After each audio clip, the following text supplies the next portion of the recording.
కనబడుతోంది.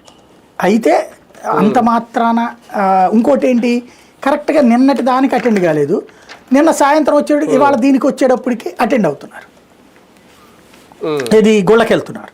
అది ఇంకా నడువు నొప్పి ఉండి, తీవ్ర నడువు నొప్పి ఉండి, జ్వరం ఉన్నటువంటి మనిషి గుళ్ళకన్నిటికీ విమానాల్లో తిరగలుగుతారా?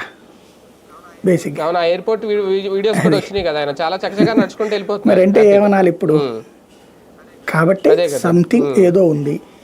మొన్నటి ఇష్యూ దగ్గర నుంచి తిరుపతికి సంబంధించిన తొక్కిసలాట తర్వాత జరిగిన ఇష్యూస్, తర్వాత లా అండ్ ఆర్డర్ ఇష్యూస్, అప్పుడు అనిత ఆవిడే కౌంటర్ ఇచ్చింది, ఆయనతో మాట్లాడినట్టు, ఆయన ఎట్లా చెప్పారని, మళ్ళీ చూస్తానని, ఇట్లా అనిత రివర్స్లోనే జాగ్రత్తగా ట్యాకిల్ చేసింది ఆవిడ. పవన్ తన తప్పేం లేదు, పవనే తొందరపడ్డారన్నటువంటి కోణాన్ని ప్రొజెక్ట్ చేయగలిగింది. ఆ తర్వాత ఈ తిరుపతి ఇష్యూ జరిగింది. ఆ తర్వాత మరొక వైపున దాని పేరేంటి, తన నియోజకవర్గం దగ్గర పిఠాపురంలో లా అండ్ ఆర్డర్ బాగాలేదు, గంజాయి అంటే డీజీపీ అక్కడికే వెళ్ళి ఏం చెప్పారు, అట్లాంటి వాటి మీద నేను చెప్పలేను, మాకు ఫిగర్స్ మీద మాట్లాడతామని చెప్పారు.